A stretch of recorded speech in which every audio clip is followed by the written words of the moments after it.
Hi y'all, I'm Allison. Today I'm going to be reading my first Riley Sager book. I am so excited to finally get to this book. I have been sitting on this one since May. It was chosen as my Rec Wheel winner. That is a wheel that I set up early at the beginning of the year, full of books that y'all have chosen for me to read.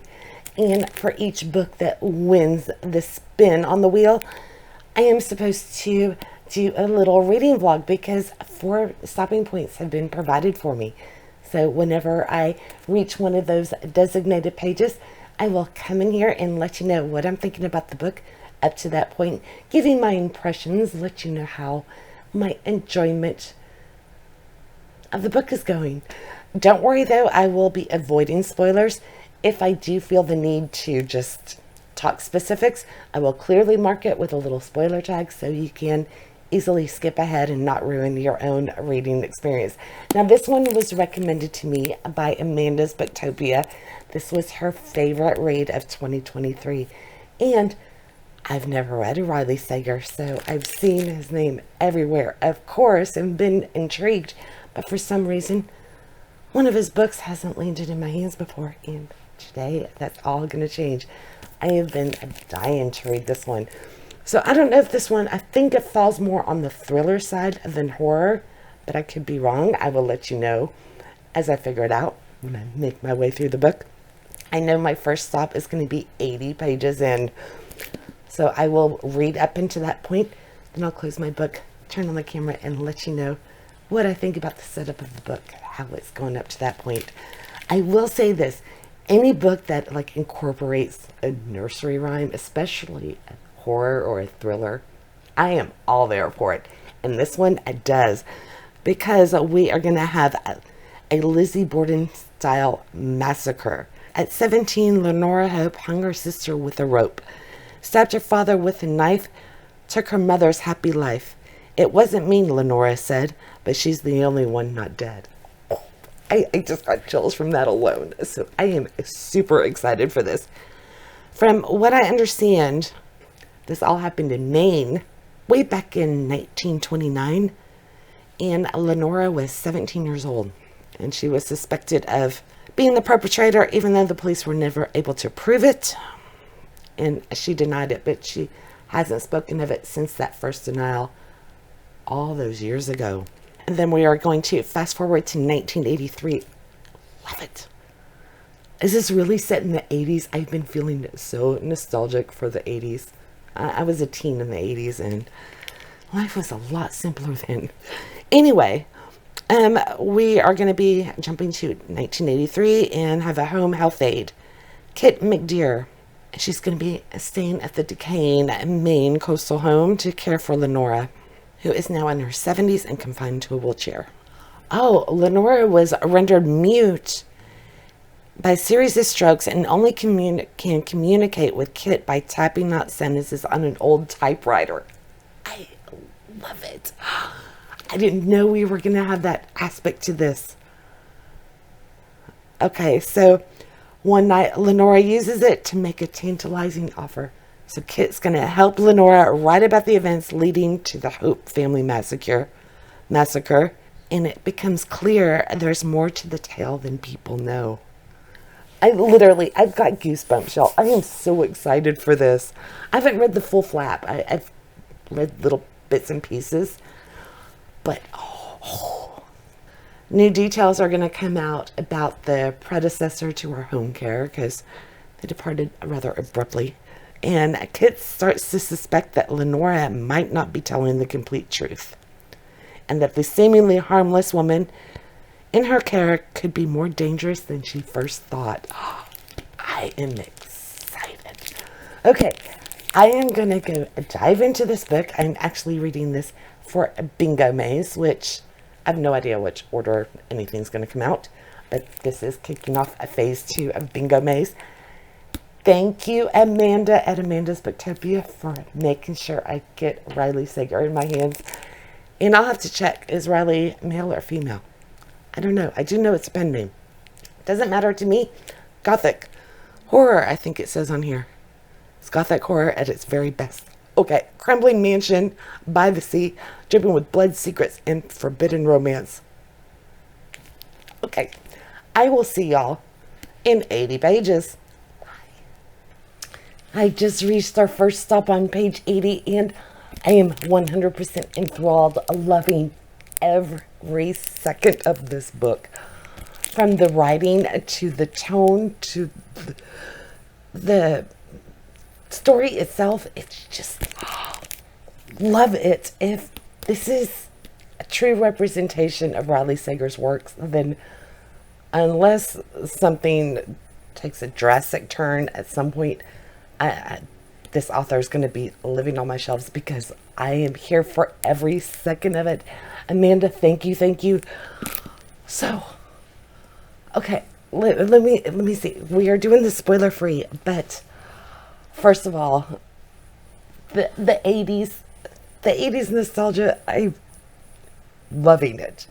And it's very subtle, which is perfect. There's like a little Duran Duran reference here, you know, a little bit of the slang words here and there.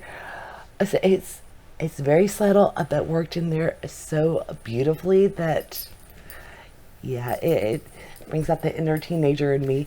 Because, let's see, in October of 83, which is the current time for this one, I would have been 13 years old and at the beginning of 8th grade. So, that's just crazy. And a manual typewriter is a big proponent of this, because this is how Lenora will communicate with her caregiver. And I learned how to type on one of those manual typewriters. Oddly enough, I was thinking last night about Stephen King's books and how there's a whole generation, possibly two, I don't know how familiar the millennials are, but who have never experienced typing on a typewriter, especially the old manual ones. Those things were clunky, and it took some force to press those keys. So, and without having experienced that misery, you don't really get the full concept of that book. So I know I went off on a tangent with Stephen King, but that thought occurred to me last night that, you know, there's going to be a whole generation that just won't get the genius behind the book Misery. And here we have the manual typewriter again. It just, it did something to, it just made me so happy. And also, you know, speaking of how the 80s, it's just a light dusting of it in there. And there's also, because back in Lenora's day, everything happened, it was in 1929, and the mansion is kind of suspended in time. So again, you have that sprinkling of the late 20s, early 30s. It still has that feel. The household staff still behaves with those old mannerisms. And you pepper in the 80s, and it's all so subtly done that it's brilliant. I love it. I love how the two time frames are coming together, and how descriptive it is of the mansion. I've been playing The Sims a lot lately. In the way the mansion is described, I can picture it perfectly, and it makes me want to build this in my game, because it gives you just enough detail to picture it without you going, okay, I get it. It's just so succinctly done that I am here for every second of it. Can you tell I'm really enjoying it? The story itself, it's got a melancholy vibe to it. It's not depressing. It's not necessarily sad. It's just this tone of melancholy. And it's not scary, but you can sense a little bit of unsettling. It's not sinister. It's just a tiny bit unsettling. And I have a feeling that's going to go up and up and up. But I love seeing the characters come together. They're so full. And I don't know if I at the moment, I'm feeling kind of sympathetic towards Lenora. So I wonder if my opinion of her is going to change. So I'm curious to see on that. And I do have to do a spoiler. So a very slight one, but spoiler warning. And that twist with her mother, I did not see that coming at all. I couldn't let that one go. I I never would have made the connection that the patient that Kit lost was her actual mother. It was just, you could have heard my jaw hit the floor. Again, brilliantly done. And normally I am very good at guessing and, speculating about what may come, especially since we've been doing our start and stop buddy reads. I started this out and I immediately was wanting to turn on the camera and just start tearing apart page by page, going, okay, what if this is this going to happen? And I was like, no, just slow your roll and just enjoy this story. So I turned off that speculating aspect of it, and I did not see that little twist coming. By the way, this would have been so much fun for one of our buddy reads. So we hopefully we'll get a Riley Sager book on our list one day. But needless to say, if you haven't figured it out, I'm really enjoying the book, and I can't wait to get back into it. In fact, it only took me, I think, about an hour to reach the 80-page mark. I am flying through this. So entertaining. Here for every second. Again, thank you, Amanda. So I am going to jump right back in. My next stopping point will be at page 145. I have a feeling it's not going to take me long to get there because I just got to do this. So I will see you here in just a second for you, and I bet it won't be too long for me either. Okay, bye. I'm going back to Maine. I reached my next stop. Still loving it. It's getting more and more unsettling.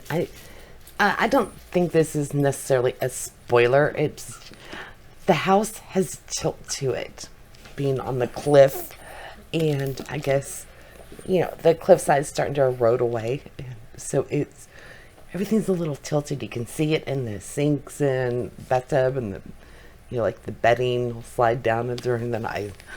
How unsettling that would be. That would be so creepy. And so far, it's got a little bit of an eerie tone, but it feels more like a mystery than horror or even thriller.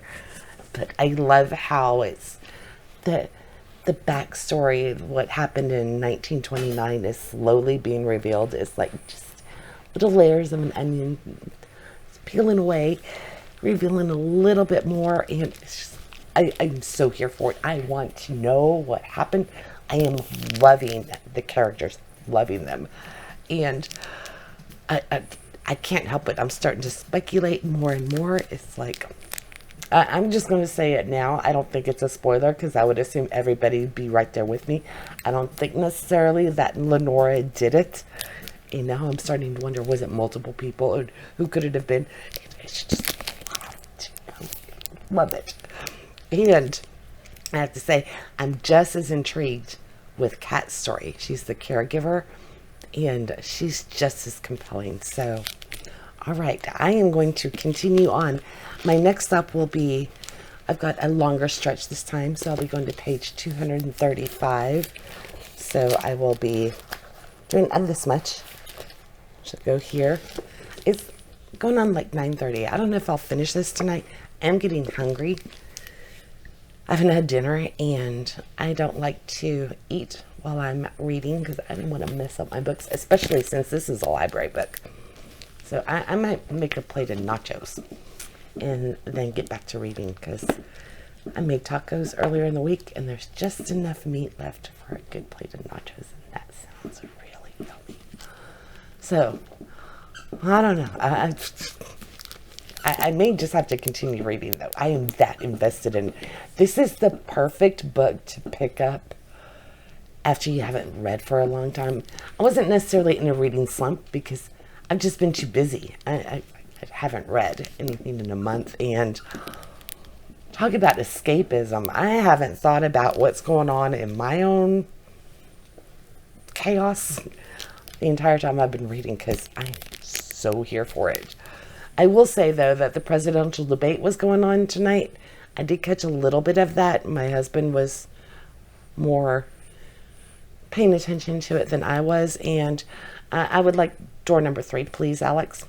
So that's all I'm going to say on that. And, yeah, the politics could not entice me away. Nope, I'd rather escape to Maine. Okay, I'm going to eat. I will be back. probably in, I don't know, this is a longer stretch. 100 pages or so, maybe an hour or so. I will see you then. Bye. I made it to my next stop, and I really regret making this video spoiler free because there's so much. And the creep factor is really picking up. In fact, there was one part where I had goosebumps and my eyes were a little watery because it's just eerie and creepy. It's not downright scary or anything like that, but I think that's the beauty of it. In its simplicity, it's just getting really eerie and creepy, and you don't know which way to go with it. It's like, it could be this or it could be that, and I'm loving it. Who said, I really wish I wasn't going spoiler free, but I'm not going to change it, so don't worry. I'm not going to ruin it for anybody who hasn't read it. Yeah, it's already, I think, going on 12:30. Yeah, it's like 12:15. I typically try to go to bed at midnight because the cats will wake me up at 7 a.m. no matter what. But I am really tempted to stay up and keep reading, and I haven't felt that way with a book in a while. I will admit it. Usually, I don't really have a problem putting it down at midnight and finishing in the next morning, but I just want to stay up and finish this one. I don't care if it would be 3 a.m. At least that's what present me is thinking, because I would definitely care tomorrow. I can't do that anymore. So, let me see when my next stop is supposed to be. So, this will be my next segment, and then I get to finish it. And there is no way I'm getting close to the end like this and not finding out what's going to happen at the very end. So, I think it might be time to set it aside and finish it in the morning. And this book particularly, in fact, it was something that I wrestled with during the last one as well.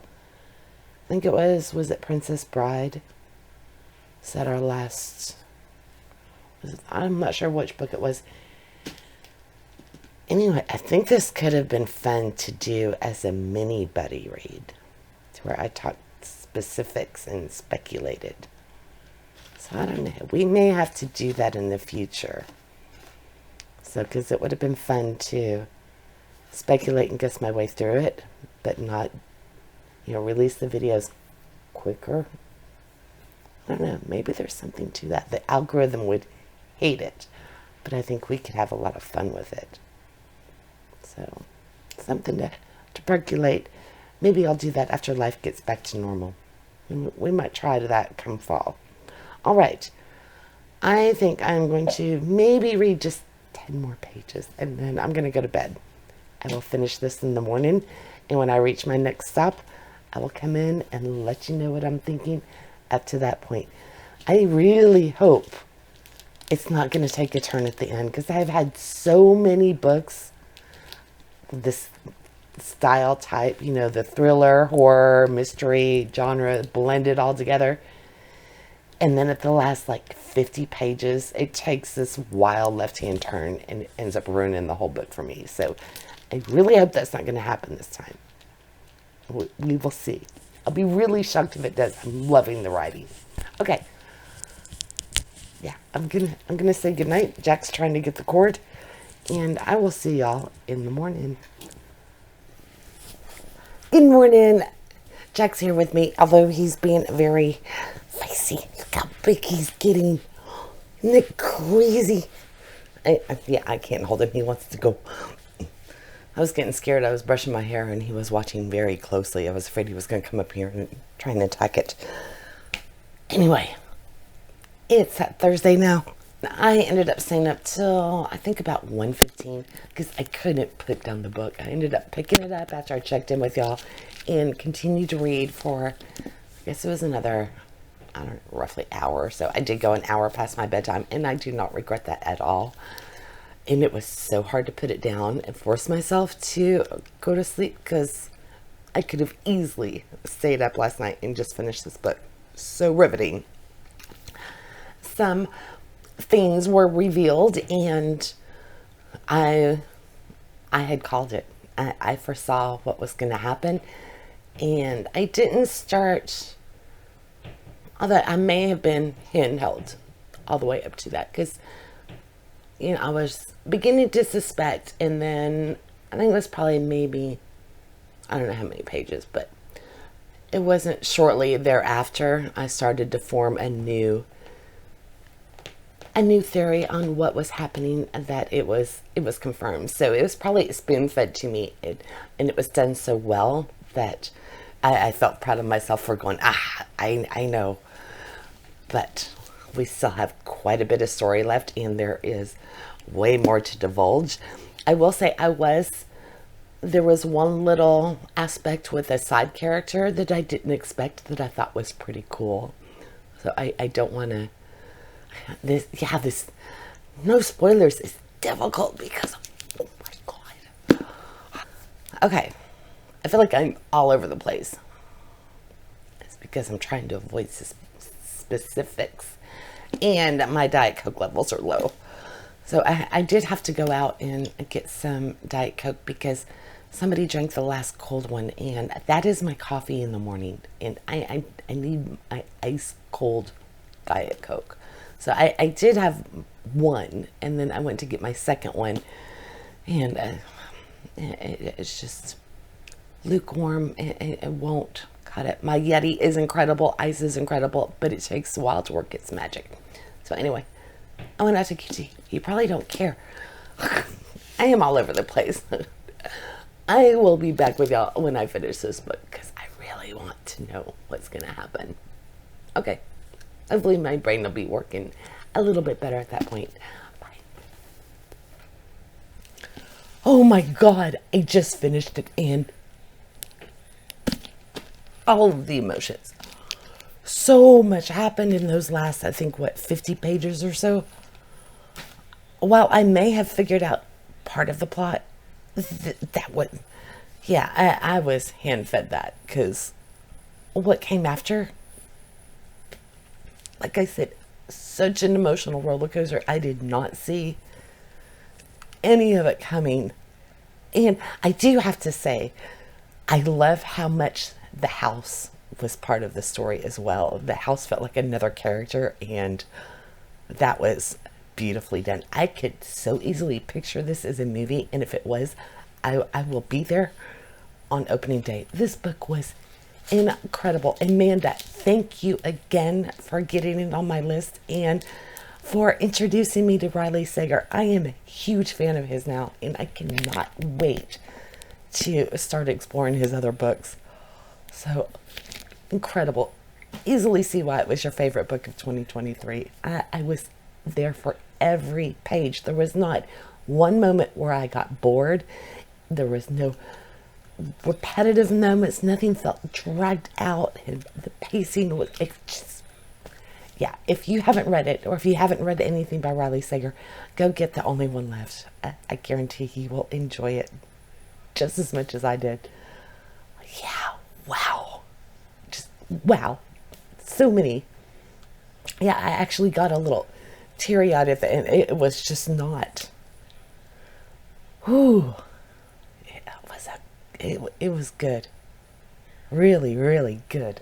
And even though this is a library book, which I will return immediately, because I want other people to be able to read it. I've held it way too long. I am going to get myself a copy, because I know I will be rereading this multiple times. Love it. This is definitely making my top 10 list. So thank you again, Amanda, and we will have another Rec Wheel book coming soon. So I'll probably be spinning it again in July, although I am still behind. I've got one more to get caught up on. All right. I'm going to go back to Bingo Maze, because that's what I was doing when I picked up this book. So I will return to that other video, and I hope to see you in just a couple of days with whatever comes out next. Y'all have a great one, and